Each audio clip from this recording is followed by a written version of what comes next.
no coração da Europa, onde o rio Mosela serpenteia entre colinas verdejantes. Nasceu em 5 de maio de 1818 uma das mentes que mais profundamente transformariam o curso da história. Karl Marx veio ao mundo em Trier, cidade então pertencente ao Reino da Prússia, numa região que hoje faz fronteira com Luxemburgo. Seu berço não foi qualquer um. A família Marx desfrutava de uma posição social confortável, fruto do sucesso profissional de Heinrich Marx, advogado de origem judia que, diante do crescente antissemitismo que assombrava o continente, optou por abandonar suas raízes e converter-se ao luteranismo. O antigo Hirschel Levi, nome que carregava a herança de seu avô, um rabino, reinventou-se para garantir à sua prole um futuro sem as barreiras que então se erguiam contra os judeus na Europa do século XIX. Ao lado de Heinrich Henriette, sua esposa de origem holandesa, ajudou a construir um lar próspero e intelectualizado. Dos 9 filhos que o casal teve, apenas 6 sobreviveram à infância, e Caro, o terceiro na ordem de nascimento, cresceu em meio a um ambiente onde as ideias iluministas de racionalismo e liberalismo circulavam com naturalidade. Aos 12 anos, após ser educado em casa pelo pai, homem de vasta cultura, o jovem Marx foi enviado a um colégio em Trier, dirigido por Hugo Weitenbachas, um educador cujos métodos inovadores e currículo ousado logo chamariam a atenção das autoridades prussianas, que não tardaram a intervir para corrigir o que consideravam desvios perigosos. Enquanto a infância de Marx transcorria sem grandes sobressaltos, ele próprio raramente a mencionaria em seus escritos. O continente europeu fervilhava com transformações que marcariam para sempre sua trajetória. A Revolução Industrial, nascida nas fábricas têxteis inglesas décadas antes, começava a se espalhar pelo continente, arrastando consigo uma onda de mudanças sociais sem precedentes. Se por um lado a mecanização e a produção em massa prometiam riqueza e progresso, por outro, elas engendravam um novo tipo de miséria. Camponeses expulsos de suas terras por inovações agrícolas e pelo crescimento populacional, amontoavam-se em cidades que em poucas décadas se transformaram de modestas vilas em infernos industriais.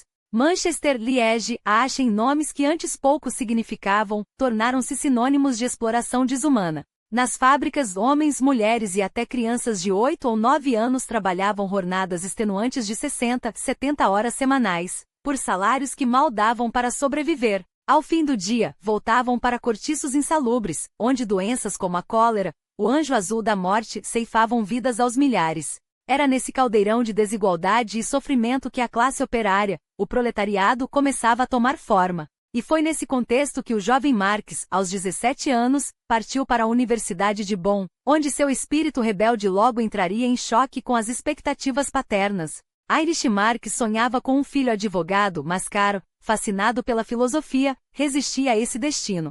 Seu envolvimento com a vida boêmia, especialmente no clube da taverna de Trier, onde o vinho e as ideias radicais fluíam com igual intensidade, preocupava a família. Em 1836, após um ano de excessos e pouca dedicação aos estudos, seus pais, exasperados, o transferiram para a rigorosa Universidade de Berlim, onde o ambiente acadêmico era bem menos permissivo. Ali, entre a disciplina prussiana e o luto pela morte do pai em 1838, um golpe que abalou não só emocionalmente, mas também financeiramente a família, Marx começou a forjar seu caminho.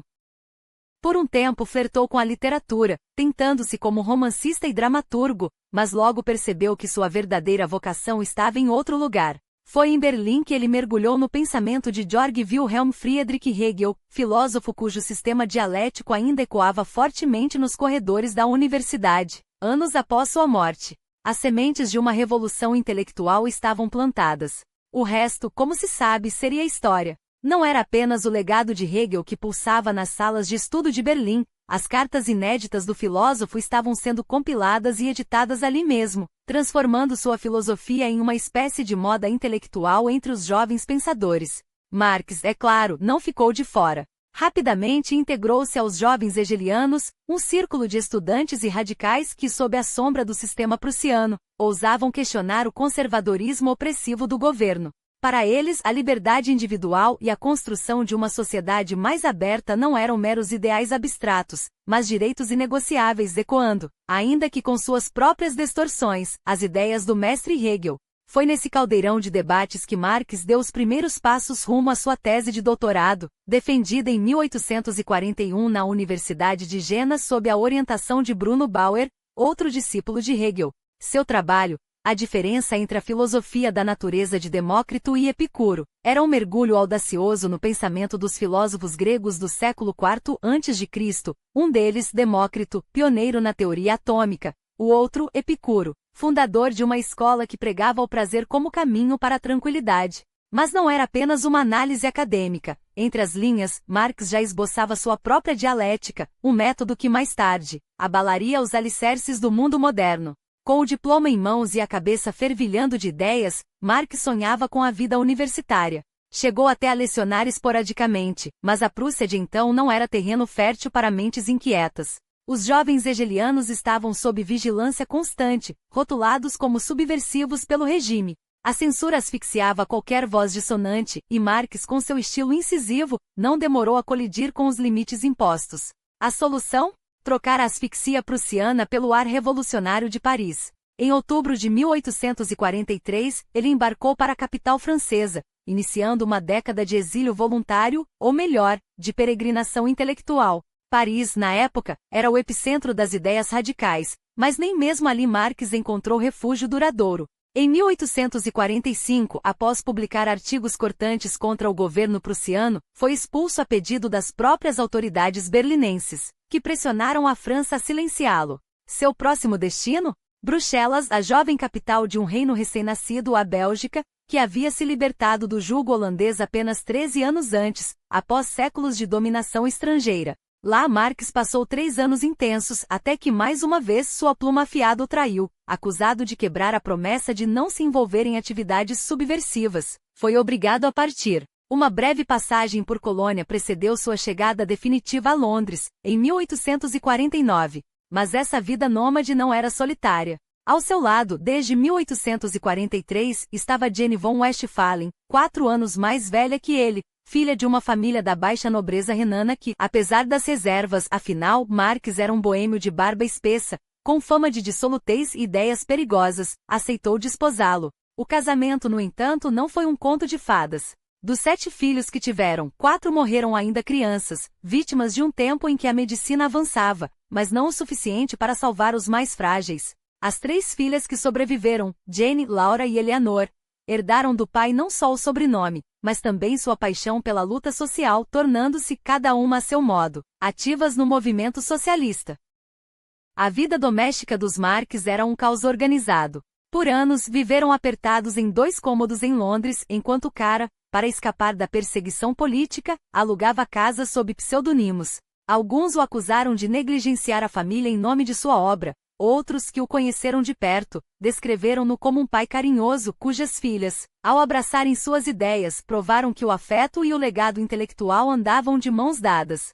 Há quem murmure sobre um suposto caso com a governanta Helene, que teria gerado um filho ilegítimo, Friedrich Demuto, mas são especulações nunca comprovadas, perdidas entre o mito e a história. Esses anos de errância Berlim, Paris, Bruxelas, Colônia, foram também os mais férteis de sua carreira. Marx escreveu vorazmente mesmo quando as editoras, amedrontadas por sua reputação ou pelo conteúdo explosivo de seus textos, se recusavam a publicá-lo. Entre os manuscritos dessa época estão Crítica da Filosofia do Direito de Hegel, onde desmontava as contradições do Estado prussiano, ensaios sobre os filósofos James Mill e Pierre-Joseph Proudhon, nos quais confrontava o liberalismo econômico e o socialismo utópico, e sobre a questão judaica, de 1844, um texto que, ironicamente, renderia a Marx acusações de antissemitismo séculos depois, como se o fato de ser filho de um judeu convertido, por conveniência social não por convicção não, bastasse para desmontar tal absurdo.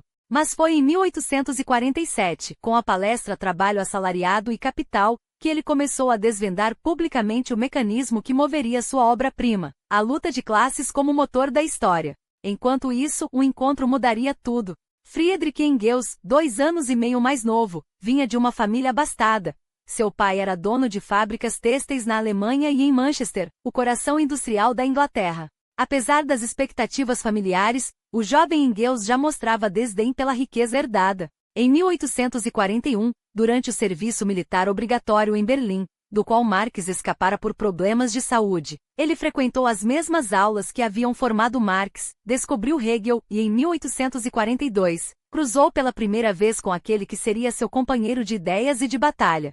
A parceria que nascia ali não seria apenas intelectual. Engels, com seu acesso a recursos e sua habilidade para conciliar o trabalho nas fábricas da família com a militância, tornaria-se o sustentáculo material que permitiu a Marx dedicar-se à revolução teórica. Juntos, escrevendo sob pseudonimos, desafiando censuras e fronteiras, eles começavam a forjar as armas que abalariam o mundo. Mas essa é uma história que ainda estava por vir. Engels, porém, não era mero coadjuvante na sombra. Seu próprio legado como pensador e escritor já se afirmava com força própria antes mesmo da colaboração com Marx. Em 1845, a situação da classe trabalhadora na Inglaterra surgia como um retrato devastador e meticulosamente documentado, das entranhas podres do progresso industrial. Não era um libelo abstrato, mas um relatório cirúrgico. Famílias espremidas em cortiços insalubres, crianças de 8 anos engolidas pelas engrenagens das fábricas, corpos consumidos pela tuberculose e pelo trabalho extenuante enquanto os lucros dos donos das indústrias inchavam como tumores.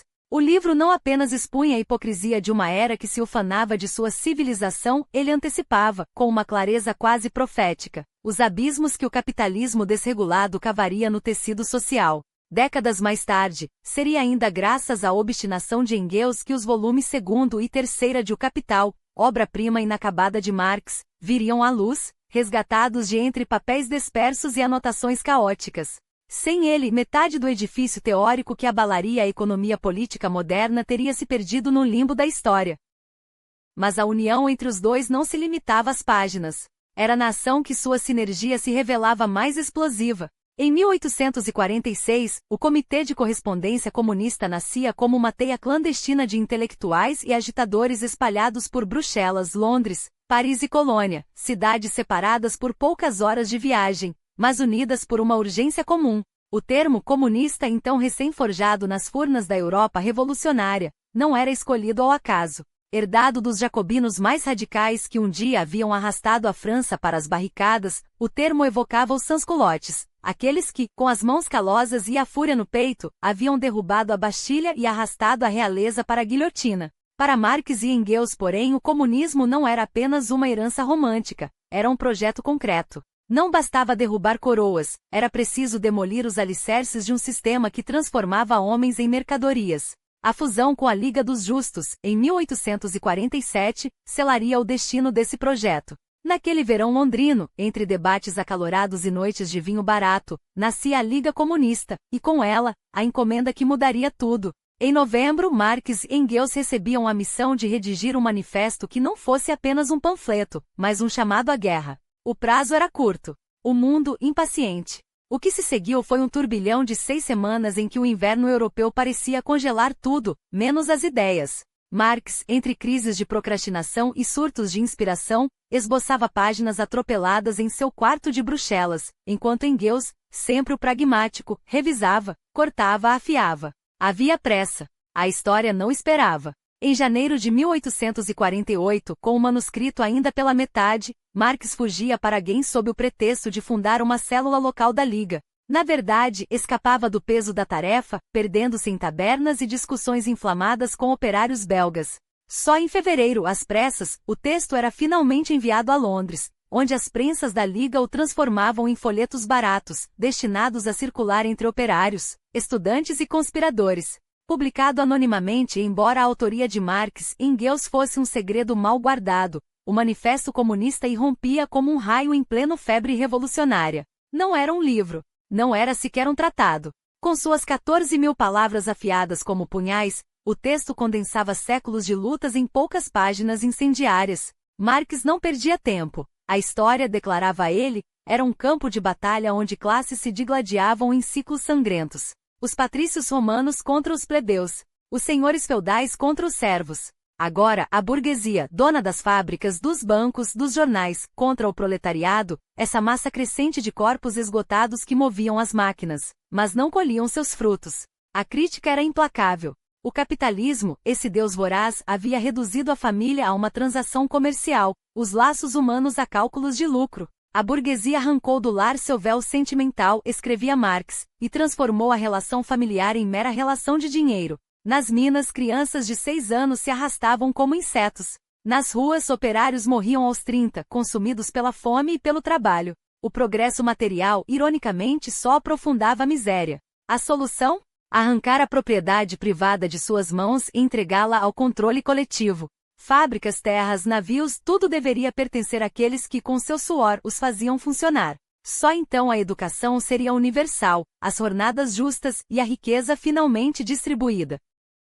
O texto fechava com um grito que ecoaria por gerações: proletários de todos os países, univos!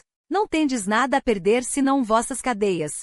Hoje, essas palavras soam como um hino ou uma maldição, dependendo de quem as lê. Mas em 1848, era um pouco mais que o programa de um grupo marginal. Manifesto? Sim. Revolucionário? Sem dúvida. Mas não mais do que os panfletos puritanos que sacudiram a Inglaterra no século XVII, ou os sonhos utópicos de Platão em A República, onde a propriedade comum já era esboçada como ideal. Até Thomas More, o Lord Chanceler de Henrique VIII, havia imaginado uma sociedade sem desigualdades em sua utopia. Ironias à parte, como a lenda de que Marx escreveu parte do texto embriagado, detalhe que só torna mais picante sua posteridade. O verdadeiro mistério não é como o manifesto se tornou tão influente, mas como um texto tão curto, tão urgente, conseguiu captar o zeitgeist de uma era inteira. Talvez porque no fundo não fosse apenas um diagnóstico. Era um ultimato. E a história, como Marx bem sabia, adora ultimatos. O gênio, ou a ironia da história,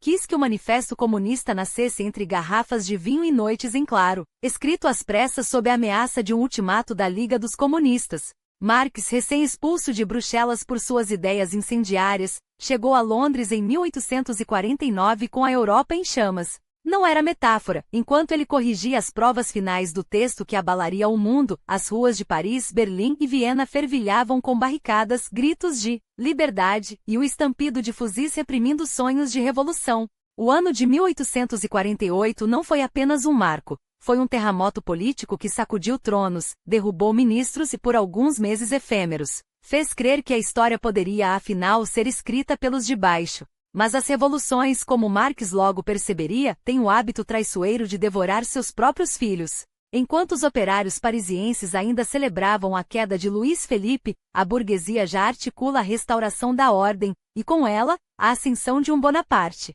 Não o original, mas seu sobrinho, Luís Napoleão, um político medíocre que, com um golpe de teatro em 1851, se coroaria imperador como Napoleão III. A história para Marx não se repetia como farsa. Ela era uma farsa, onde os mesmos erros do passado ressuscitavam disfarçados de novidade. E foi essa decepção, a traição da Revolução de 1848, a farsa bonapartista que o levou a dissecar nos anos seguintes, o cadáver ainda quente da Revolução Francesa. Se 1789 havia sido o grande ensaio da luta de classes, 1848 provava que a burguesia, uma vez no poder, não hesitaria em esmagar o proletariado para manter seus privilégios. Exilado em Londres, Marx trocou as barricadas pela mesa de um jornalista mal pago. Escrevia para o New York Daily Tribune, traduzindo para americanos o teatro grotesco da política britânica, onde lords debatiam leis enquanto milhões apodreciam em workhouses. O trabalho era ingrato, os pagamentos incertos,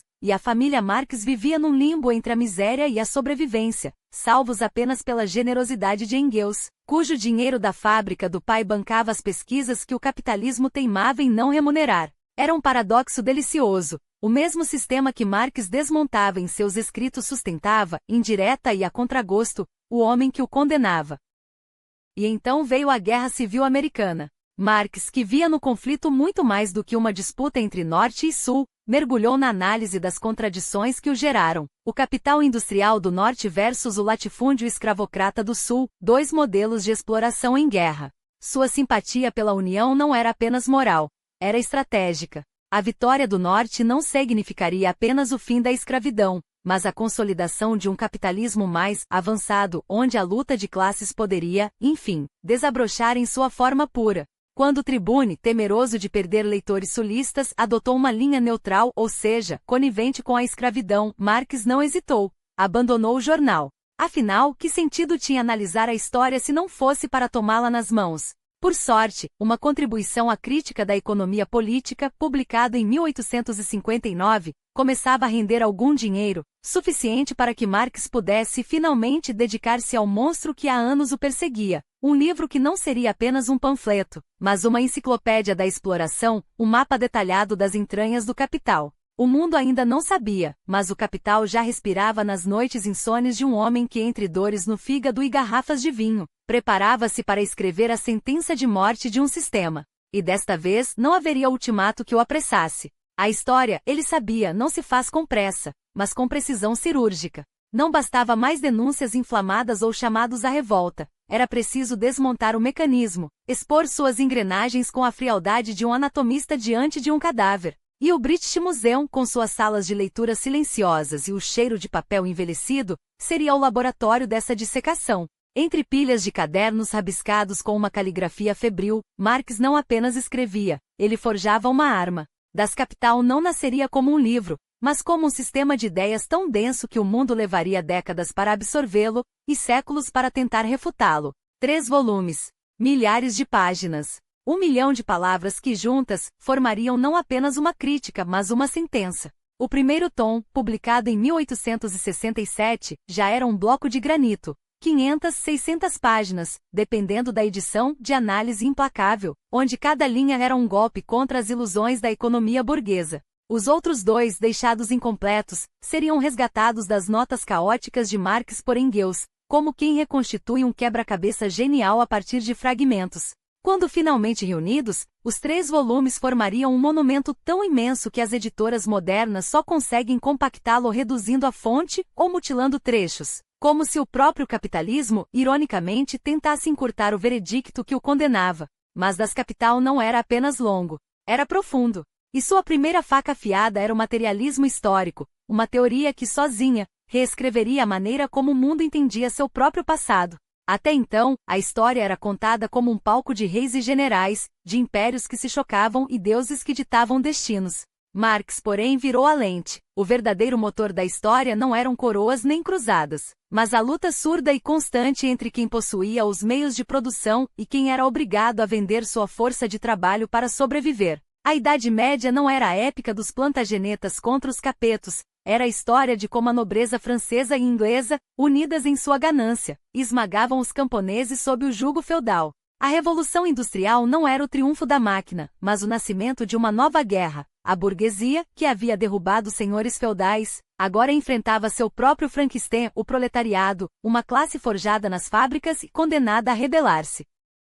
Era uma visão tão radical que hoje pode parecer óbvia, mas no século XIX, era heresia. Marx não estava apenas propondo uma nova narrativa, estava declarando que todas as outras eram mentiras convenientes. E mais, que essa luta não era um acidente, mas uma lei. Cada avanço tecnológico, o arado, a prensa, a máquina a vapor, não era progresso neutro, mas um reconfigurar das trincheiras da guerra de classes. O capitalismo, com suas crises cíclicas e sua fome insaciável, não era o fim da história, mas apenas mais um ato de uma peça que terminaria, inevitavelmente, com sua própria destruição.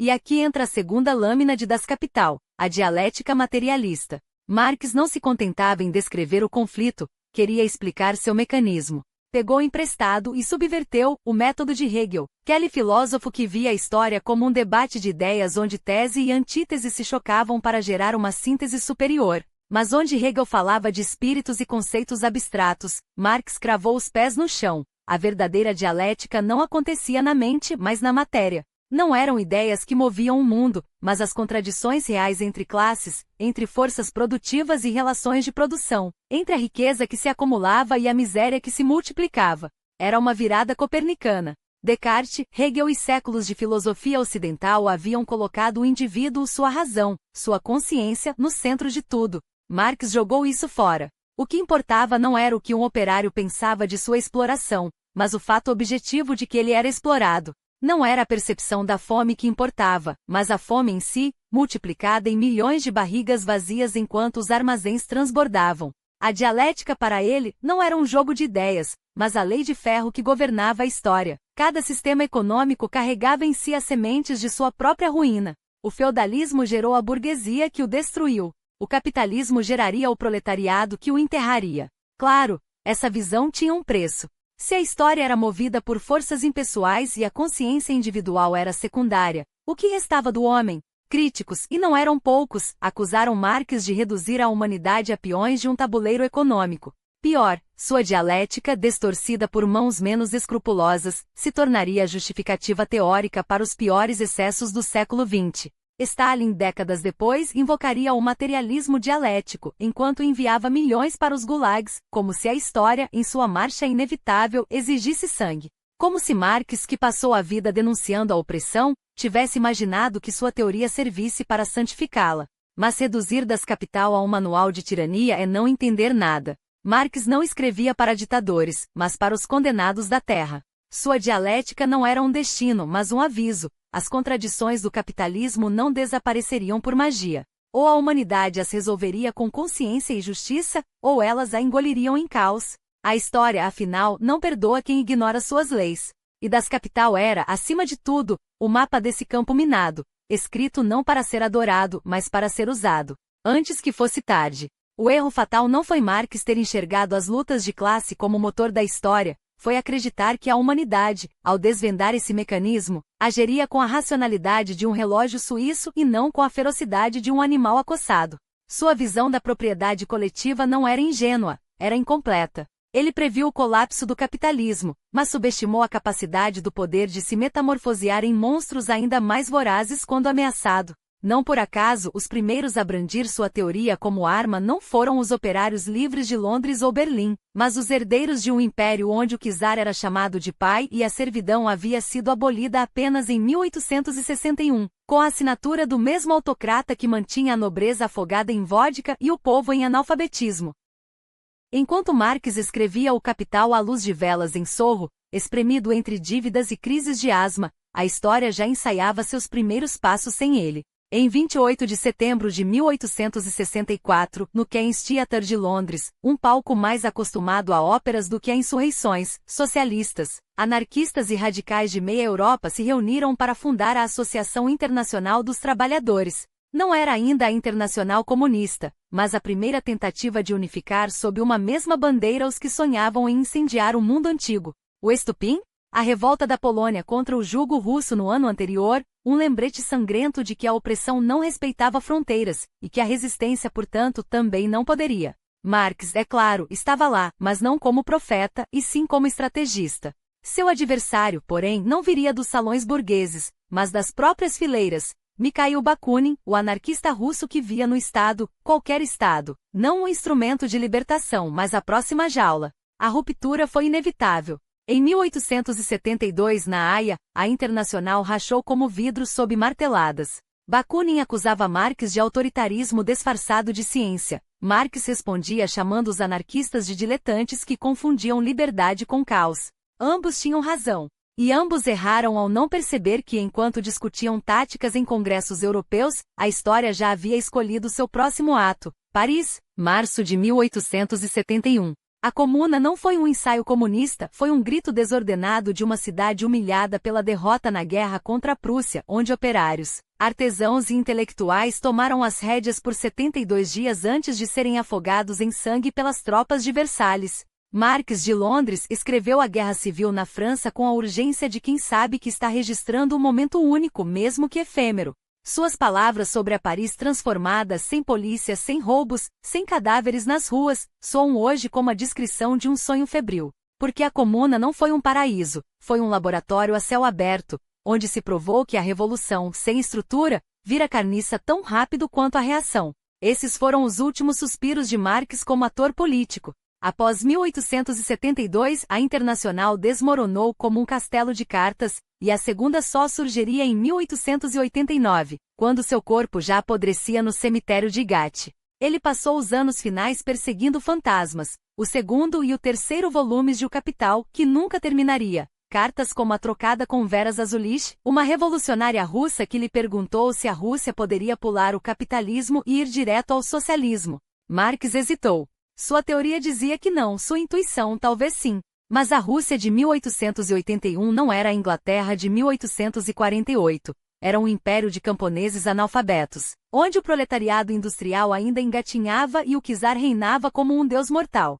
Se ele soubesse que dali a poucas décadas aquele mesmo país se tornaria o altar do marxismo não como libertação, mas como nova forma de servidão, talvez tivesse queimado seus rascunhos. A morte o encontrou em 1883, aos 64 anos, depois de décadas de uma guerra silenciosa contra o próprio corpo, pleura inflamada, insônia crônica, álcool como anestésico e noites em claro escrevendo à beira do colapso. Morreu quase na miséria, sustentado por Engels e por amigos que sabiam. Aquele homem havia gasto a vida tentando decifrar o código da história, apenas para descobrir que a história não segue scripts. Seu legado? O manual que ditadores usariam para justificar gulags e que revolucionários leriam como um evangelho, enquanto o capitalismo, esse vampiro que ele tanto odiava, se reinventava a cada crise mais forte, mais astuto, mais vivo do que nunca. Os amigos pagaram pelo enterro. A lápide, anos depois, traria uma frase que ele nunca escreveu. Os filósofos apenas interpretaram o mundo de maneiras diferentes. A questão, porém, é transformá-lo. Ironia cruel. Porque Marx tentou. E o mundo, em sua indiferença brutal, continuou girando. O enterro em Igate foi pago com o que sobrou de uma vida de miséria intelectual. 11 pessoas, além de Engels, compareceram um cortejo fúnebre irônico para quem sonhara com a revolução das massas. O século que se seguiria provaria para o bem e para o mal, que suas palavras ecoariam muito além daquele túmulo modesto. Enquanto Marx apodrecia sob a terra londrina, o mundo que ele tanto denunciará já começava a se mexer. As mesmas fábricas que sugaram o sangue do proletariado no Manifesto Comunista agora viam suas jornadas de trabalho encurtadas por leis que, aos poucos, arrancavam migalhas de dignidade dos donos do capital. Em 1847, quando Marx e Engels rabiscavam sua chamada Revolução, o parlamento britânico, esse mesmo sistema burguês que eles desprezavam, aprovava a Lei das 10 horas, limitando a exploração de mulheres e crianças a apenas 63 horas semanais. Um absurdo? Sim, mas era o primeiro golpe no monstro. Em um ano, o limite cairia para 58 horas. Pequenos passos, é verdade, mas passos que provavam algo que Marx nunca quis admitir. O capitalismo, quando pressionado, também cede. E a pressão veio, não pela guilhotina que ele imaginava, mas pela teimosia organizada dos próprios trabalhadores. Sindicatos, greves, barricadas, a classe operária, que Marx julgava incapaz de se libertar sem a vanguarda revolucionária, começou a arrancar direitos com as próprias mãos. Claro, não foi sem sangue. Em 1892, nos Estados Unidos, Henry Clay Frick transformou a greve de Olmsted em uma guerra civil em miniatura, com fura-greves armados atirando contra operários. Mas cada massacre, cada repressão, só alimentava a fúria que décadas depois, forçaria os patrões a sentar à mesa de negociações. O século XX nasceria com o cheiro de suor e pólvora, mas também com a conquista da jornada de 8 horas, férias remuneradas, direitos trabalhistas. Marx teria cuspido no chão. Para ele, reformar era trair. O sistema não merecia consertos, merecia o fogo. E o fogo veio. Só que não da maneira que ele imaginou. Na última década do século XIX, enquanto operários europeus negociavam salários, um punhado de sonhadores na Rússia czarista lia o Capital como se fosse um manual de demolição. O Partido Operário Social-Democrata Russo, nascido em Minsk em 1898, era mais um daqueles grupos que se multiplicavam pela Europa, disfarçados de socialistas ou trabalhistas, mas com o veneno marxista correndo nas veias. Em 1903, o partido rachou. De um lado, os mencheviques, que ainda acreditavam em eleições e parlamentos, do outro, os bolcheviques, para quem a história não se fazia com votos, mas com balas. 14 anos depois, Lenin provaria que estavam certos. A Revolução de Outubro não foi um levante espontâneo da classe operária, e foi um golpe cirúrgico, executado por um punhado de fanáticos que, em nome do proletariado, tomaram o poder para si. E assim nasceu o primeiro Estado comunista da história. Ou melhor, o primeiro pesadelo em grande escala. O que se seguiu não foi a ditadura do proletariado, mas a ditadura sobre o proletariado. A URSS de Stalin, a China de Mao, o Camboja de Pol Pot, todos eles, sem exceção, transformaram a utopia de Marx em campos de concentração, fome planejada e fossas comuns. 17 milhões mortos na Holodomor, 30 milhões na Grande Fome Chinesa, milhões mais em gulags, laugais, killing fields. E o pior, não foram desvios do marxismo. Foram sua consequência lógica. Porque quando você decreta que a propriedade privada é um crime, o Estado vira o único ladrão legado. Quando você acredita que a história tem um lado certo, qualquer dissidente vira um traidor. E quando você sonha com uma sociedade perfeita, qualquer quantidade de corpos empilhados parece um preço justo a pagar. Marx, é claro, não viveu para ver isso. Mas seria ingênuo pensar que ele não teria aprovado os métodos, senão os resultados. Afinal, ele mesmo escreveu que a revolução não seria um jantar de gala, seria um parto violento. O problema é que no parto marxista a mãe sempre morre no parto, e a criança nasce deformada. Hoje, mais de um século depois de sua morte, a pergunta permanece: Karl Marx foi um profeta traído por seus discípulos, ou um arquiteto cujos planos sempre levaram ao abismo?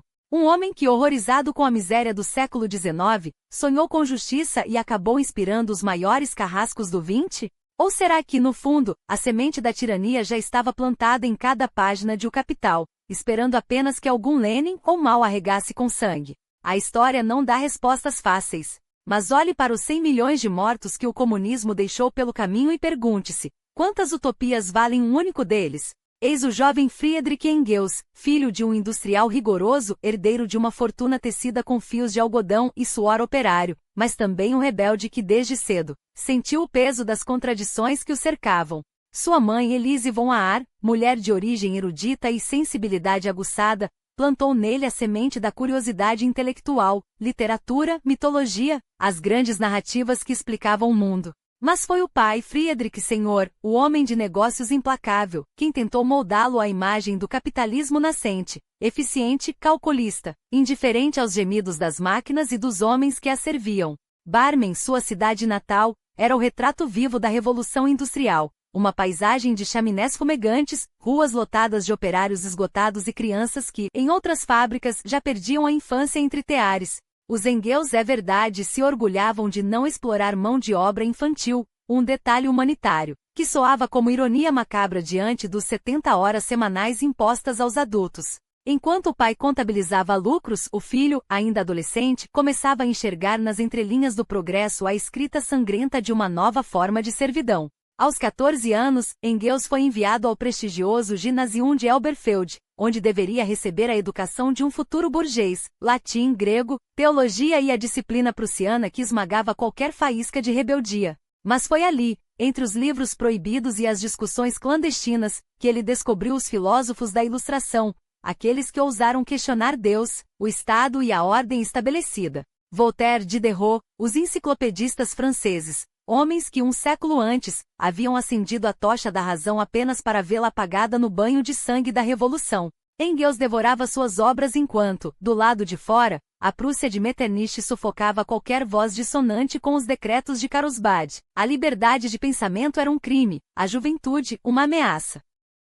Seu pai, alarmado com as ideias perigosas do filho, arrancou-o da escola em 1837. Não haveria mais poesia, nem filosofia, nem sonhos de uma Alemanha unida e livre. Em seu lugar, esperava-o o destino cruelmente irônico de todo herdeiro rebelde, aprender os mecanismos do sistema que tanto desprezava. Aos 18 anos, Engels foi enviado à Inglaterra, o coração pulsante do capitalismo, para administrar os negócios da família em Manchester. Lá, entre os algodões que enriqueciam os Engels e os corpos que apodreciam nos cortiços, ele teria sua epifania. Manchester era o inferno na terra, crianças deformadas pelo trabalho nas fábricas, operários morrendo de tuberculose aos 30 anos, mulheres grávidas desmaiando de exaustão nos teares. Enquanto seu pai celebrava os lucros, Friedrich percorria os bairros operários e anotava, com precisão cirúrgica, cada horror que via. Não eram mais os versos românticos de um adolescente, era a denúncia fria de um homem que entenderá, de uma vez por todas, que a riqueza de uns era construída sobre o túmulo de outros.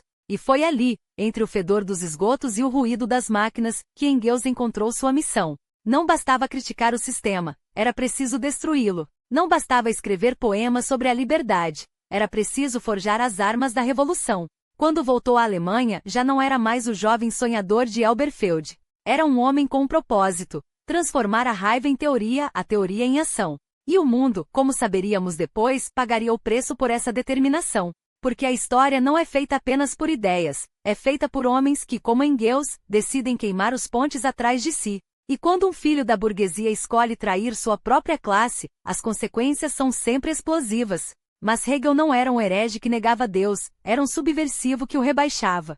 Para ele, Deus e o homem não eram senhor e servo, mas companheiros de uma mesma jornada rumo à liberdade, onde a divindade não ditava, mas evoluía ao lado da humanidade.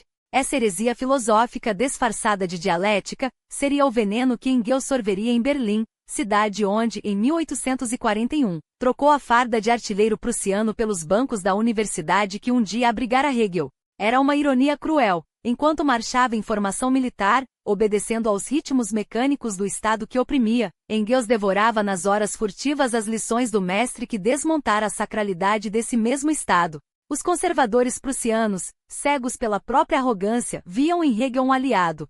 Afinal, não era ele quem exaltava o Estado como motor da história? Mas seus discípulos mais audaciosos, os jovens hegelianos, tinham lido nas entrelinhas. A dialética não era um manual de obediência, mas uma arma. Tese, antítese, síntese, eis a fórmula para detonar qualquer ordem estabelecida. A Revolução Francesa não fora um acidente, mas a aplicação prática desse método, o ancien regime tese, fora desafiado pelo liberalismo radical, antítese, até gerar uma monarquia constitucional, síntese, prova de que até os troncos mais podres podiam ser podados pela razão. Engels não perdia uma noite nas tavernas de Berlim, onde, entre canecos de cerveja e nuvens de fumaça, debatia com Bruno Bauer e sua turma de jornalistas e acadêmicos a única pergunta que importava: como acelerar a síntese? O ar cheirava a pólvora intelectual. Até que, em outubro de 1842, o serviço militar terminou, e Friedrich Engels Sr., horrorizado com o radicalismo do filho, tomou a decisão que mudaria tudo: enviá-lo a Manchester, para que o ar úmido das fábricas britânicas, e não o das cervejarias berlinenses, lhe limpasse a cabeça. O destino, porém, tinha outros planos. No caminho para a Inglaterra, em novembro daquele ano, Engels fez uma parada estratégica, os escritórios do Heinrich Zeitung em Colônia. Lá conheceu pela primeira vez o homem que se tornaria seu outro eu, Karl Marx, um judeu convertido ao luteranismo por conveniência, expulso de Berlim por uma tese tão explosiva que nem a universidade local ousou aprová-la. Marx, como Engels, fora discípulo dos jovens hegelianos, mas já desconfiava que a dialética precisava de mais do que palavras, precisava de dentes. Quando se encontraram, o jornal que Marx editava estava à beira do colapso, até que suas penas o ressuscitaram, transformando-o em tribuna de combate. Engels já havia escrito para aquelas páginas. Agora, os dois percebiam. Suas mentes funcionavam no mesmo ritmo, como engrenagens de uma máquina prestes a rugir. Manchester, dezembro de 1842. Uma cidade de 300.000 almas, onde o progresso tinha gosto de carvão e som de grilhões. Alexis de Tocqueville, o aristocrata francês que dissecara a democracia americana, chamara-a de Novo Hades, um inferno de chaminés vomitando fumaça negra, onde o estampido das máquinas abafava até os gritos dos condenados. Engels já estivera ali antes, em visitas rápidas, mas desta vez o choque foi físico. As ruas fediam a miséria, os corpos esqueléticos das crianças se arrastavam entre os esgotos e os operários, reduzidos a extensões das máquinas que os devoravam, olhavam com olhos vazios. Poucos meses antes, a cidade ardera nas Plug-Plot-Riots, quando os trabalhadores, cansados de promessas vazias, paralisaram as fábricas arrancando as válvulas das caldeiras, um ato de desespero que Londres responderá com balas. Engels foi posto para trabalhar na Victoria Mill, em Salford, do outro lado do rio Irvel, onde o ar era ainda mais denso com o cheiro de suor e algodão podre. Mas não se limitou a contar lucros. Frequentou a Ovenite Hall of Science, templo dos seguidores de Robert Owen, o socialista utópico que pregava cooperativas como alternativa ao capital selvagem. Aliou-se aos cartistas que exigiam sufrágio universal masculino e eleições anuais, reivindicações que para a elite eram tão perigosas quanto a peste. Simpatizava com sua causa, mas sabia, reformas não bastariam. O sistema não podia ser consertado, precisava ser incinerado. Foi nas sombras de Manchester que Engels encontrou sua Virgem de Guadalupe revolucionária, Mary Barnes, uma irlandesa de pouco mais de 20 anos, talvez criada, talvez operária com a pele marcada pela fome e os olhos cheios de uma raiva que ele reconhecia. Ela o levou onde nenhum burguês ousaria pisar, os cortiços de Ancoats, os becos de Little Ireland, onde famílias inteiras apodreciam em porões úmidos, onde a expectativa de vida não passava dos 30 anos. Mary não era apenas sua amante, era sua professora. Com ela, Engels viu o capitalismo sem máscaras, não como teoria, mas como carne podre. E foi ali, entre o fedor dos esgotos e o gemido das máquinas, que ele escreveu o artigo que detonaria sua ruptura com o socialismo de gabinete. Esboço de uma crítica da economia política, publicado em 1843 nos Anais Franco-Alemães de Marx. Não mais abstrações, agora dados brutais. A propriedade privada, diagnosticou, não era um direito natural, mas um câncer que devorava a essência humana, transformando homens em escravos de coisas. A solução? Aboli-la. Não por piedade, mas por sobrevivência. O comunismo não era um sonho, era a única síntese possível após séculos de exploração. As ideias se acumulavam como carvão em brasa. Em 1845, elas explodiriam em A Situação da Classe Trabalhadora na Inglaterra, um livro que não era denúncia, era um libelo. Nele, Engels não se contentava em descrever a miséria, a dissecava com a precisão de um legista, usando relatórios oficiais, artigos de jornais burgueses e, acima de tudo, o testemunho de seus próprios olhos. Cada página era um soco no estômago da classe que o criará. E cada linha um aviso. A revolução não seria um debate filosófico. Seria uma faca na garganta da ordem. Não eram palavras jogadas ao vento quando Engels vociferou em letras de fogo: acuso a burguesia inglesa, perante o mundo inteiro, de assassinato, roubo e crimes em massa. Não era retórica, era um veredicto. E se a Inglaterra servia de palco para aquele espetáculo de horror, o continente europeu não passava de um espectador distraído, convencido de que a tragédia era a exclusividade dos britânicos. Engels sabia melhor. A peste social que corrompia Manchester já rastejava pelas ruas de Colônia, Lyon e Berlim.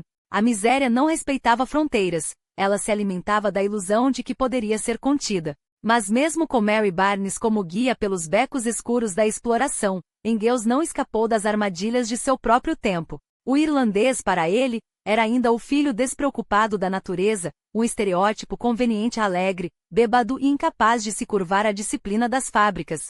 Como se a fome e o álcool fossem escolhas, não as únicas saídas para quem via seus filhos morrerem de inanição enquanto os patrões ajustavam os ponteiros dos relógios para roubar-lhes mais uma hora de salário. Porque sim, os irlandeses eram usados como massa de manobra, sua mão de obra barata derrubava os já míseros salários dos operários ingleses, empurrando todos para o mesmo abismo. E Engels, com frio cálculo, comparou: a vida da classe trabalhadora inglesa era pior que a dos escravos negros nas plantações americanas. Ao menos o escravo tinha valor como propriedade, o operário era descartável. Manchester, porém, era a obra-prima da hipocrisia burguesa. Uma cidade planejada não para viver, mas para esconder. O centro reluzia com suas lojas elegantes e armazéns impecáveis, um cenário montado para encantar os olhos dos que tinham dinheiro. Mas bastava desviar o olhar para os subúrbios, um labirinto de vielas onde o ar cheirava a esgoto e o sol mal penetrava, para entender a engenharia do apartheid social. Os ricos moravam em vilas afastadas, respirando o ar puro dos campos, enquanto os operários se amontoavam em cortiços onde a tuberculose e o tifo faziam as vezes de senhores. E as ruas? As ruas eram o detalhe mais cruel. Os burgueses transitavam por avenidas retas, ladeadas por vitrines luxuosas, sem jamais cruzar com o fedor dos bairros operários. Era a arquitetura do desprezo, uma muralha invisível que separava quem mandava de quem sofria. Mas Engels, com seu olho clínico, viu além. Aquela segregação forçada era também a forja da revolta. Ao aglomerar os trabalhadores em guetos de miséria, a burguesia, sem querer, criava as condições para que eles se reconhecessem como classe. A fome unia. A exploração ensinava. E quando a consciência de que eram todos vítimas do mesmo sistema germinasse, a cidade que os oprimia seria sua primeira trincheira. A profecia de Engels era clara. O capitalismo cavava sua própria cova. As fábricas que ergueram Manchester seriam reduzidas a escombros não por bombas, mas pela mão dos que as mantinham de pé. E no lugar da dicotomia entre campo e cidade, nasceria algo novo. Uma sociedade onde a terra e a máquina não seriam inimigas, mas aliadas. O livro que abalaria a Europa foi escrito, ironicamente, longe de Manchester. Em Barmen, sua cidade natal, Engels fechou a situação da classe trabalhadora, enquanto a memória das chaminés e dos corpos esqueléticos ainda queimava em sua mente. Mas antes de voltar para a Alemanha, fez uma parada estratégica, Paris, 28 de agosto de 1844. Lá reencontrou Marx, um homem que, como ele, já havia sido expulso de seu próprio jornal, a Rheinische Zeitung, por ousar defender a causa polonesa contra os czares e os Junkers prussianos. Os dois não eram apenas aliados, eram cúmplices. Marx, impressionado com a dissecação que Engels fizera do capitalismo, viu nele não um discípulo, mas um parceiro de trincheira. E assim nasceu a aliança que mudaria a história. 4 décadas de uma colaboração tão intensa que até hoje se discute quem foi o cérebro e quem foi a mão. Seu primeiro golpe conjunto não foi um manifesto, foi uma saraivada de ironia. A Sagrada Família desmontava os Young Hegelians, aqueles filósofos que debatiam o espírito absoluto, enquanto milhões morriam de fome. Para Marx e Engels, a história não era movida por ideias, era forjada pelo suor dos que trabalhavam e pelo sangue dos que morriam por um salário. A propriedade, não a metafísica, ditava quem comia e quem apodrecia. De volta a Barmen, Engels não se contentou em escrever, quis incendiar. Junto de Moses Eis, o profeta judeu do comunismo, organizou reuniões clandestinas com a burguesia local, vendendo-lhes uma ideia perigosa. O capitalismo era um canibal que, cedo ou tarde, devoraria até seus próprios filhos. A competição desmedida levaria a um mundo dividido entre alguns bilionários e uma legião de famintos, e quando a pressão chegasse ao limite, a explosão seria inevitável. Mas Engels, astuto, tranquilizou seus ouvintes. A revolução não precisaria ser vermelha. Bastaria a persuasão. O comunismo, argumentava, não era caótico, era eficiente. Sem a guerra absurda da concorrência, os recursos fluiriam para onde fossem necessários. A tecnologia, em vez de enriquecer poucos, serviria a todos. Alguns se converteram. Outros, horrorizados, delataram-no às autoridades. Seu pai, humilhado, cortou-lhe a mesada. Friedrich Engels, o rebelde, tornará-se um pária em sua própria família, um preço que pagaria, sorrindo, pelo resto da vida. Enquanto isso, Marx, expulso de Paris por pressões da Prússia e da Rússia, refugiava-se em Bruxelas. Engels não hesitou. Em 1845, cruzou o canal para juntar-se a ele. Juntos voltaram a Manchester, desta vez não como turistas, mas como espiões da Revolução. Percorreram os mesmos cortiços, estudaram os mesmos relatórios, e em Chetham's Library, entre pilhas de dados econômicos, forjaram as armas teóricas que usariam para demolir o sistema. Mary Bornes, a irlandesa que conhecia cada cicatriz da cidade, reuniu-se a eles na Bélgica. Em apartamentos lado a lado, Marx e Engels viveram como uma célula revolucionária com suas parceiras, Jenny von Westphalen e Mary, como cúmplices silenciosas. Era hora de escrever não um livro, mas um arsenal. A ideologia alemã nasceu daquele confinamento, um texto tão explosivo que nem ousaram publicá-lo em vida. Nele desmascaravam a farsa. A história não era feita por reis ou generais, mas pela luta entre quem possuía e quem trabalhava. Cada avanço tecnológico, cada lei, cada guerra era apenas um capítulo dessa batalha. E a burguesia, aterrorizada com a perspectiva de perder seus privilégios, resistiria com unhas e dentes. Mas a vitória não dependeria apenas das barricadas. Marx e Engels apostavam em algo mais subversivo, a democracia.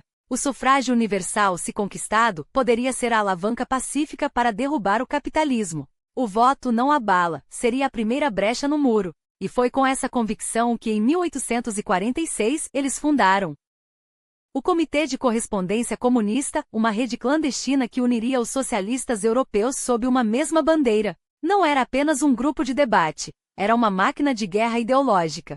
Marx e Engels sabiam que para vencer não bastava ter razão. Era preciso impor a razão. E isso exigia disciplina. Qualquer desvio, qualquer concessão ao reformismo burguês ou ao sonho utópico, seria uma traição ao futuro. Foi com esse espírito que Engels partiu para Paris em agosto de 1846, não para dialogar, mas para esmagar as ideias de Pierre-Joseph Proudhon.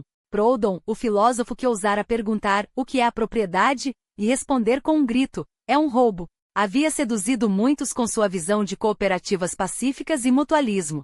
Marx e Engels, porém, viam ali uma armadilha. Sim, a propriedade privada era o câncer da sociedade industrial, mas Proudhon propunha curá-lo com placebos. Sua fé na harmonia entre classes era, para eles, uma ilusão perigosa. A revolução não se faria com contratos justos ou bancos do povo, mas com a destruição sistemática do sistema que explorava o trabalhador. E se Proudhon insistia em sonhar, eles estavam dispostos a acordar o mundo à força. Em junho de 1847, Engels chegou a Londres como delegado da Liga dos Justos, uma sociedade secreta de operários alemães exilados. Ali no coração do império que mais cuspia fumaça e sangue proletário, a Liga se transformaria. O nome mudaria para a Liga dos Comunistas, e o lema, proletários de todos os países, univos, ecoaria como um chamado de guerra. Coube a Engels redigir o primeiro esboço daquilo que seria a doutrina do grupo, um catecismo em forma de perguntas e respostas, onde cada linha era uma faca afiada contra as entranhas do capital. O objetivo do comunismo é organizar a sociedade de tal modo que cada membro possa desenvolver todas as suas capacidades em plena liberdade, sem violar as condições fundamentais dessa sociedade. Palavras simples, mas explosivas. Elas resumiam o sonho e a estratégia. Mas a Liga não era um rebanho de convertidos. Havia os utópicos, aqueles que ainda acreditavam em colônias modelo e na bondade inata do homem. Engels, pragmático, cedeu. Em outubro apresentou um segundo rascunho, os princípios do comunismo mais acessível, quase didático. Era uma trégua tática. Quando Marx chegou a Londres para o segundo congresso da Liga, em novembro, a batalha estava ganha antes de começar. Os dois impuseram sua visão sem meias palavras. Não haveria revolução sem a ditadura do proletariado, não haveria justiça sem a abolição violenta da propriedade. Os princípios foram aprovados por unanimidade. E então veio o pedido que mudaria a história. Escrevam um manifesto. Entre as névoas de Londres e os cafés de Bruxelas, Marx e Engels forjaram um manifesto comunista. Não era um tratado acadêmico, mas um libelo incendiário. As páginas respiravam a fúria das fábricas de Manchester, onde Engels vira crianças de 8 anos serem devoradas pelas máquinas, onde operários morriam aos 30, esgotados, enquanto os donos das indústrias contavam lucros em moedas de ouro. Uma classe de trabalhadores que só vive enquanto encontra trabalho, e só encontra trabalho enquanto seu suor engorda o capital. A frase não era retórica, era um espelho quebrado diante da Europa. Eles rasgaram as máscaras da história. Toda a história da sociedade até hoje é a história da luta de classes. Não havia progresso sem sangue, não havia liberdade sem luta. A burguesia, que se julgava eterna, era apenas mais um cadáver em decomposição, vítima de suas próprias contradições. Tudo que é sólido desmancha no ar, escreveram, profetizando o colapso de um mundo onde o sagrado era profanado, onde os deuses do mercado eram derrubados de seus altares. O capitalismo, essa bestia insaciável, cavava sua própria tumba.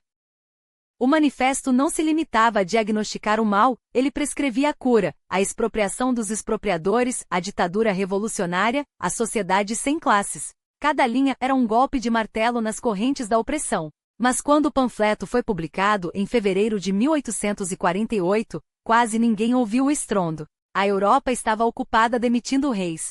Em Paris, o povo tomara as ruas. Louis Felipe, o rei burguês, fugira como um rato em 24 de fevereiro. A Segunda República era proclamada e Marx e Engels souberam na hora. A revolução que haviam previsto estava em marcha. Não havia tempo para teorias. Era hora de agir. Com as monarquias europeias caçando cabeças, eles abandonaram Bruxelas e correram para Paris, onde o ar cheirava a pólvora e esperança. As barricadas de fevereiro acenderam fogos em Viena, onde Metternich, o carrasco da liberdade, caiu como um boneco de pano. Na Itália, os carbonários se levantavam contra os austríacos. Na Prússia, o rei Frederico Guilherme IV, tremendo, assinava concessões liberais para não perder a coroa. Era a primavera dos povos. E Marx e Engels escolheram seu campo de batalha, Colônia. Lá Marx ressuscitou a nova Gazeta Renana, transformando-a em megafone da revolução. Seu alvo? Uma aliança tática com a burguesia liberal, não por amor, mas por cálculo. Unidos, podemos derrubar os tiranos. Depois ajustamos as contas, parecia dizer cada editorial. Enquanto isso, Engels partia para Barmen, tentando arrancar dinheiro de parentes burgueses. Voltou de mãos vazias. A família preferia financiar a opressão a bancar a revolução. Mas a euforia duraria pouco. O verão de 1848 revelou a verdade nua. A burguesia, quando ameaçada, sempre escolhe a ordem sobre a justiça. Em Berlim, Viena e Paris, os liberais se ajoelharam diante dos tronos que haviam jurado derrubar. Os exércitos da reação avançavam, e os sonhos de liberdade eram afogados em sangue. Engels, perseguido, fugiu para Paris, depois para Berna, onde acompanhou, fascinado, a resistência húngara de Lajos Kossuth. Os magiares, traídos pelos eslavos e esmagados pelos austríacos e russos, provavam que a nacionalidade, sozinha, não vencia o imperialismo. A lição era clara, ou a revolução era internacional ou não era nada. Em janeiro de 1849, Engels voltou à Alemanha, decidido a pegar em armas. Em Elberfeld, organizou milícias operárias, mas seu gesto de hastear a bandeira vermelha, não a tricolor liberal, assustou até os aliados. Esse homem é perigoso, murmuravam. E tinham razão.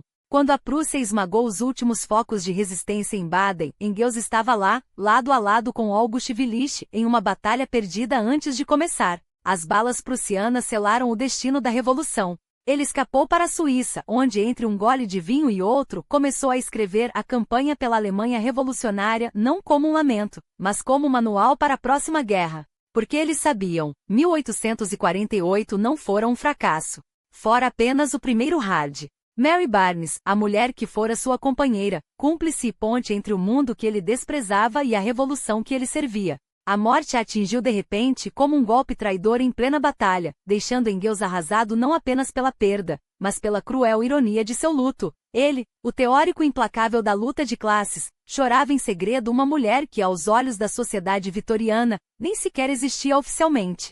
Não havia casamento, nem reconhecimento público, apenas anos de amor clandestino, noites passadas em um lar que nunca poderia ser deles por direito, e uma dor que agora, ele tinha de carregar sozinho.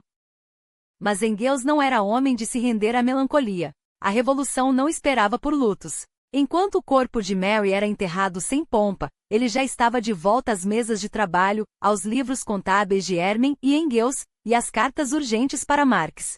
O dinheiro continuava fluindo, metade de seu salário mês após mês, bancando das capital, as pesquisas intermináveis na British Library, os cigarros, o vinho barato e as crises de fúria de cara contra credores e editores. Era um ciclo perverso. O mesmo sistema que ele ajudava a sustentar como capitalista relutante era o que financiava sua guerra contra o capital. E Engels, com seu cinismo prático, sabia que não havia outra saída. Se a história era movida por forças materiais, então o ouro dos exploradores seria usado para forjar as armas dos explorados. Enquanto isso, o mundo parecia conspirar para provar que eles estavam certos, mas nunca no momento certo. A Guerra Civil Americana, que deveria ter sido o estupim, virou um teste de paciência. Os operários de Manchester, esmagados pela fome quando o algodão sulista deixou de chegar, resistiram com uma dignidade que beirava a traição. Em vez de se revoltarem, organizaram comitês de ajuda mútua e enviaram cartas de solidariedade a Lincoln. Engels, que esperava ver as ruas pegarem fogo, teve de engolir mais uma lição amarga. O proletariado inglês, tão orgulhoso de sua respeitabilidade, preferia passar fome a queimar a fábrica. Marx, em suas cartas, ironizava: eles têm mais medo da anarquia do que da miséria. Mas se a classe operária falhava em agir, a teoria não podia falhar. Nos intervalos entre as crises do algodão e as audiências da empresa, Engels mergulhava nos arquivos militares, estudando táticas que um dia poderiam ser úteis. Seu Poe Reno, escrito sob pseudônimo, havia sido tão preciso em analisar o jogo de poder na Europa que até Bismarck suspeitou que um espião prussiano estivesse por trás das páginas. Se soubesse que era um comunista exilado, o chanceler de ferro teria rido, ou talvez ordenado sua prisão. Engels não escrevia por vaidade, mas por necessidade. Cada linha era um tijolo na fortaleza que um dia abrigaria a revolução. E então, como se o destino quisesse testar sua resiliência, veio a traição dos Hermann. Com a morte do pai, os irmãos de Engels viram a chance de expulsá-lo da empresa, acusando-o de negligência, de deslealdade, de usar os lucros para fins subversivos. Ele contra-atacou com números, contratos e uma frialdade que surpreendeu até os advogados. No fim, saíram derrotados, mas não sem antes lhe imporem um acordo humilhante. Ele manteria sua parte nos lucros, mas teria de abandonar qualquer envolvimento direto com a gestão. Para um homem que odiava o capitalismo, era uma vitória ambígua. Agora ele era um rentista, um parasita que sugaria os dividendos sem sujar as mãos. Marx, é claro, não perdeu a chance de zombar. Finalmente, Friedrich, você se tornou o que sempre criticou, um burguês ocioso. Engels riu, porque o absurdo era demais até para ele. Mas enquanto assinava os papéis que o libertavam da fábrica, já planejava o próximo movimento. Se a Inglaterra insistia em ser um cemitério de revoluções, então era hora de olhar para além do canal. A França de Napoleão III, com suas greves reprimidas e seus socialistas no exílio, tremia sob a superfície. A Prússia de Bismarck, com seu exército moderno e sua ambição desmedida, era uma bomba relógio. E na Rússia, os rumores de uma inteligentsia radical cresciam como erva daninha. A história não perdoa os que hesitam. Engels sabia disso melhor que ninguém. Então, enquanto Marx se afundava em Das Kapital e as cartas entre eles se acumulavam, cheias de dados, insultos e pedidos de dinheiro, ele mantinha os olhos no horizonte. A próxima batalha não seria em Baden, nem em Paris, nem mesmo em Manchester. Seria onde menos esperassem. E desta vez eles não perderiam. A morte de Mary Barnes, aos 40 e poucos anos, deveria ter sido um golpe demolidor, mas Engels, sempre pragmático, transformou a dor em estratégia. Enquanto Marx respondia à notícia com um egoísmo que beirava o grotesco, reclamando de dívidas e pedindo mais dinheiro, a frieza daquela carta foi como um tapa na cara. Ainda assim, a aliança resistiu. Marx, em um raro momento de autocrítica, enviou uma missiva de desculpas e o jogo continuou. Mas foi Lizzie, a irmã de Mary, quem preencheu o vazio. Com ela, Engels encontrou não apenas companheirismo, mas uma porta de entrada para outro campo de batalha, a Irlanda. Aquela ilha, esmagada sob a bota inglesa há séculos, era um laboratório de opressão, e portanto de revolta. Engels planejou uma obra monumental, uma história que desnudaria a Irlanda como a primeira colônia do Império Britânico, um espelho distorcido do que o capitalismo fazia com os povos subjugados. O projeto nunca saiu do papel, mas a ideia já estava plantada, como uma semente de dinamite. Enquanto isso, Marx finalmente emergia de seu bunker intelectual. Das Capital, gestado em 17 anos de obsessão, era a arma definitiva. Não um manifesto inflamado, mas uma máquina de guerra teórica. 3 volumes, o primeiro publicado em 1867, que dissecavam o capitalismo como um cirurgião sádico, expondo veias, nervos e a podridão sob a pele. No coração da obra, a teoria da mais-valia. Cada hora roubada do trabalhador, cada gota de suor convertida em lucro alheio, era um crime em progresso. Marx não poupava palavras. Os patrões não apenas exploravam, eles mutilavam, reduziam homens a engrenagens, esmagavam a alma sob o peso das máquinas, transformavam o trabalho em um suplício. A ironia? Sem o dinheiro de Engels e dinheiro sujo, extraído das mesmas fábricas que Marx condenava, Das Capital jamais teria visto a luz. O capitalismo, em sua perversão, financiava sua própria sentença de morte. Com a obra finalmente nas livrarias, Engels assumiu o papel de estrategista. Cartas cruzaram o Atlântico, contatos foram acionados, a máquina de propaganda foi posta em movimento. Mas em 1869, um corte limpo. O contrato com a Hermen e Engels expirou, e nenhum dos dois, nem ele, nem Gottfried Hermen, quis renovar a farsa. Engels negociou uma indenização de 12.000 libras, uma fortuna que o libertaria para sempre do cheiro de algodão queimado e do hipocrisia de ser um revolucionário com ações na bolsa. Mas o velho hábito teimava, parte daquele dinheiro foi parar no mercado de ações. Aos 49 anos, livre como nunca, ele e Lizzie rumaram para Londres, onde o ar cheirava a pólvora. A capital britânica era o epicentro. Na Regent's Park Road 122, a casa de Engels virou quartel-general. Comunistas de toda a Europa desfilavam pela sala, falando em alemão, francês, italiano, russo, uma torre de Babel da Revolução. Marx morava a 10 minutos dali, em Maitland Park Road, e as visitas diárias eram um ritual sagrado. Trocavam ideias, ajustavam táticas, afiavam as lâminas teóricas.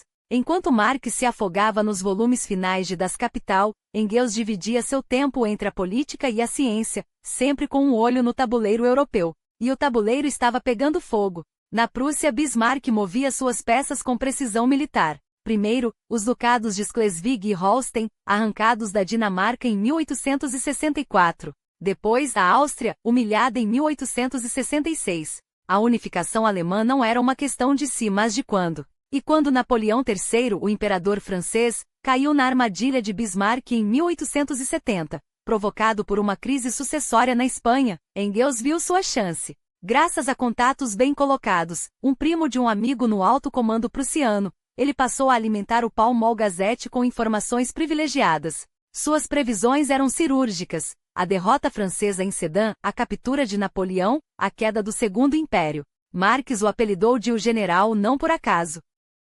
Mas a vitória prussiana tinha um gosto amargo. Bismarck, em sua ganância, exigiu Alsácia e Lorena, prolongando a guerra e asfixiando Paris. Quando os canhões se calaram, a cidade explodiu por conta própria. Em março de 1871, os trabalhadores parisienses tomaram o poder e proclamaram a Comuna, o primeiro governo operário da história.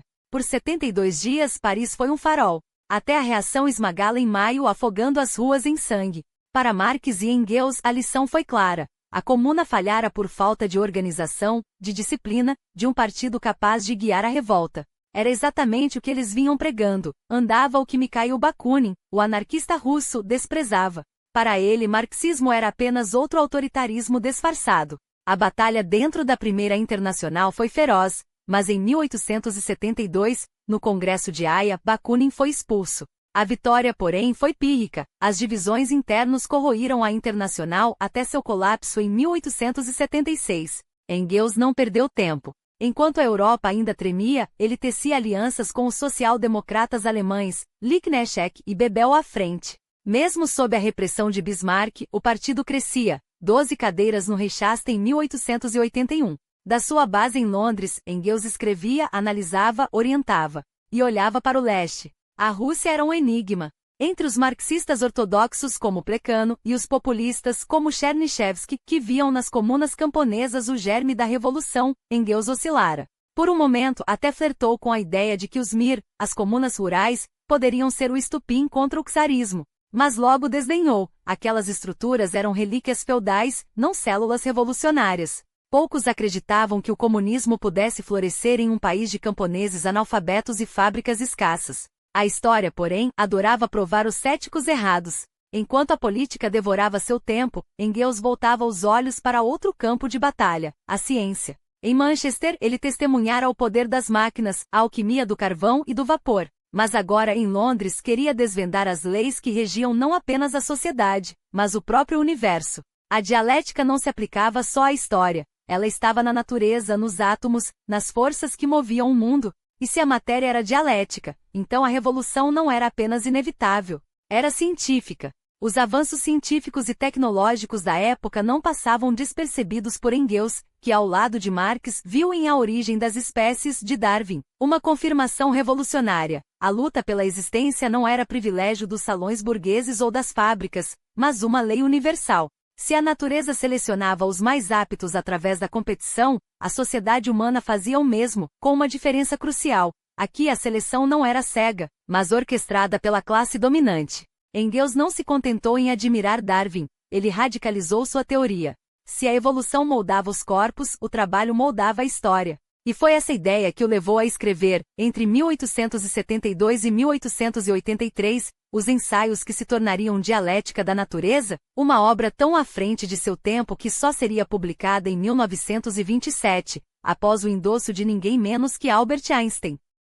Em O Papel do Trabalho na Transição do Macaco ao Homem, Engels desvendou o segredo da humanidade. Não foi a inteligência que criou a mão, mas a mão que criou a inteligência. O polegar opositor, a ferramenta, a caça organizada, cada gesto de trabalho era um passo rumo à dominação da natureza e, consequentemente, à formação da sociedade. O trabalho não era apenas meio de sobrevivência, era o ato fundador da humanidade, a linha que nos separava dos animais. Suas teses, hoje corroboradas pela biologia evolutiva, transformaram a ciência em arma. Mas aqui estava o perigo. Ao fundir dialética e materialismo em um só sistema, Engels semeou o terreno para que regimes futuros transformassem a ciência em dogma.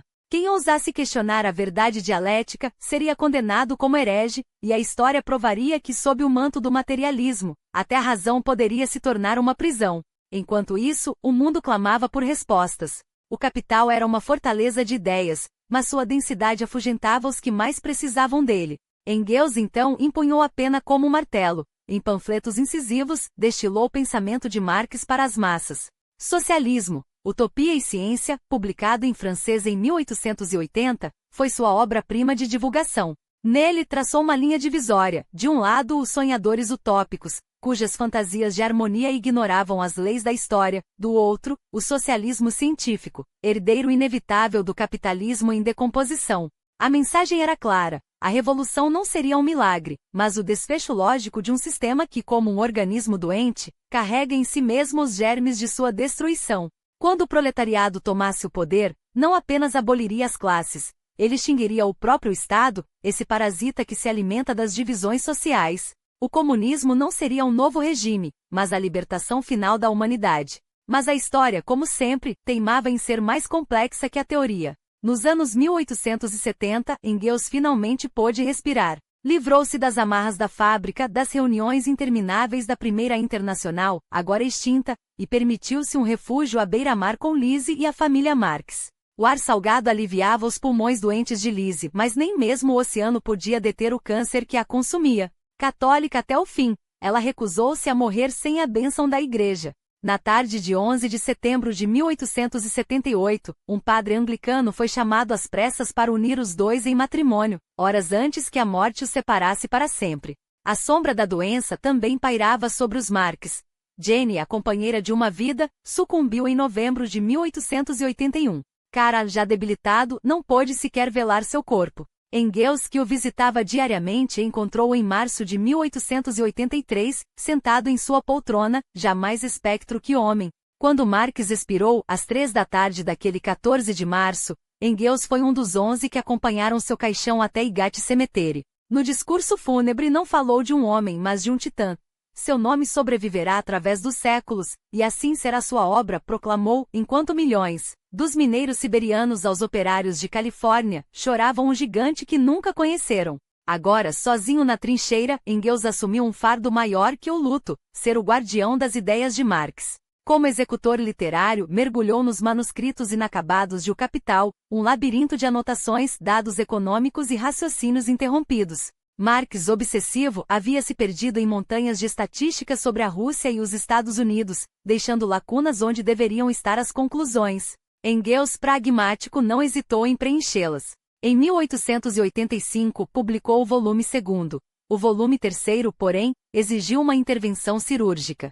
Reestruturou, cortou, acrescentou até que em 1894, a obra finalmente viu a luz, mais marcada por suas mãos que pelas do amigo. Entre os papéis de Marx encontrou um tesouro inesperado, as anotações sobre a sociedade antiga, do antropólogo americano Lewis Morgan. A obra descrevia a jornada dos iroqueses, de tribos comunais a sociedades de propriedade privada, e Engels viu nela a confirmação de sua tese. A família monogâmica não era eterna, mas um produto histórico, tão passageiro quanto o capitalismo.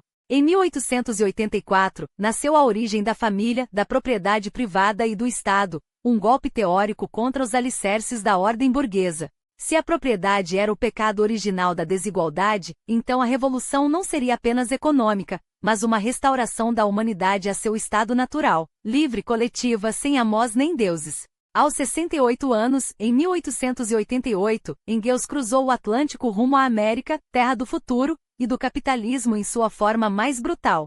A Era Dourada era uma fachada reluzente. Por trás dos anúncios luminosos e das ruas eletrizadas de Nova York, os trabalhadores se organizavam em greves sangrentas. Engels, porém, evitou os palanques. Viajou incógnito de Nova York a Boston, observando, calculando. O que viu o deixou dividido. Admiração pela energia revolucionária das massas, mas desconfiança dos líderes, muitos deles reformistas disfarçados. De volta à Europa, encontrou uma Inglaterra em ebulição. Em 1890, marchou ao lado de 200 mil socialistas nas ruas de Londres, no primeiro dia do trabalhador. Mas a bandeira vermelha era carregada por nomes inesperados. William Morris, o designer que sonhava com artesanato medieval, e George Bernard Shaw, o dramaturgo que flertava com o socialismo como quem experimenta um novo figurino. Nenhum deles entendia, ou queria, o comunismo de Marx. Pior ainda era a traição dentro de casa. Por lealdade a Eleanor, a filha rebelde de Marx, Engels tolerou Edward Avelin, seu marido bígamo, um charlatão que desviava fundos do partido enquanto seduzia atrizes. Mas Avelin tinha um dom, saber inflamar as multidões do East End londrino. Engels fechou os olhos, mesmo quando a paciência dos companheiros se esgotava. Afinal, a revolução não era um jardim de virtudes, mas uma guerra e em guerra, até os canalhas têm seu lugar. Enquanto isso, na Alemanha, o Partido Social Democrata avançava nas urnas, provando que o marxismo podia vencer sem barricadas. Engels, velho estrategista, soube ler os sinais. Em 1889, ajudou a fundar a Segunda Internacional, unindo socialistas de todo o continente. Nos anos 1890, percorreu a Europa em uma turnê de discursos, enfrentando plateias lotadas com a mesma paixão de outros tempos. A voz já não era a mesma, mas as palavras ainda queimavam. O capitalismo estava em seus esterores e o futuro, mesmo que tardio, mesmo que sangrento, pertencia aos trabalhadores. A história, afinal, não perdoa os que ficam do lado errado. De Zurique a Viena, e finalmente a Berlim, coração do Império Alemão autocrático, mas também bastião da social-democracia, Engels percorreu a Europa como um general revisitando suas trincheiras. A aparência enganava, embora se mantivesse ereto nos palanques, com a mesma postura desafiadora de décadas atrás, o corpo já traía a batalha silenciosa que travava. Anos a fio debruçado sobre os manuscritos de Marx, corrigindo vírgulas, preenchendo lacunas, defendendo teses em congressos lotados de vozes discordantes, haviam cobrado seu preço. A visão, outrora aguçada para enxergar as contradições do capital, agora se turvava. Em janeiro de 1895, o diagnóstico chegou como uma sentença: câncer no esôfago, implacável. Os meses seguintes foram uma agonia medida em cartas inacabadas e noites de insônia. Até que no crepúsculo de 5 de agosto daquele ano, 3 meses antes de completar 75 anos, o velho revolucionário fechou os olhos pela última vez. Sem herdeiros diretos, deixou mais da metade de sua fortuna para as filhas de Marx, Laura e Eleanor, esta última encarregada de guardar o legado literário do pai. Seu corpo, conforme determinará, foi reduzido a cinzas e lançado ao mar, ao largo da costa sul da Inglaterra.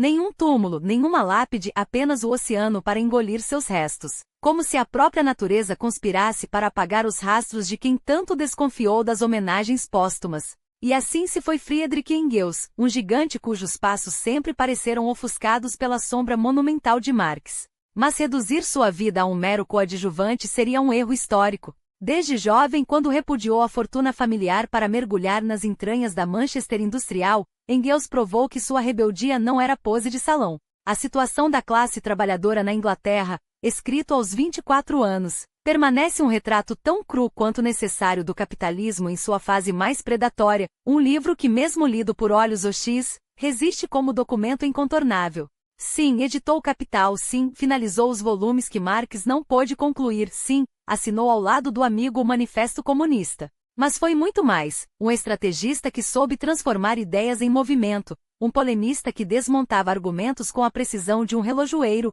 um homem que, apesar das contradições, viver do lucro das fábricas enquanto denunciava a exploração, nunca abdicou da luta. Hoje, quando o nome de Engels surge, é quase sempre atrelado aos horrores dos regimes que invocaram seu pensamento. Mas seria justo culpar o teórico pelas distorções dos epígonos?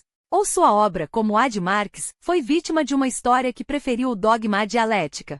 O fato é que Engels não foi um simples escudeiro. Foi um arquiteto de ideias, de táticas, de um futuro que, para o bem ou para o mal, ainda nos persegue. E se a história julga os mortos, que o faça com a mesma severidade com que ele julgou seu próprio tempo. Afinal, como gostava de lembrar, a filosofia está na cabeça, mas a revolução está nos pés. E seus passos, mesmo após mais de um século, ainda ecoam.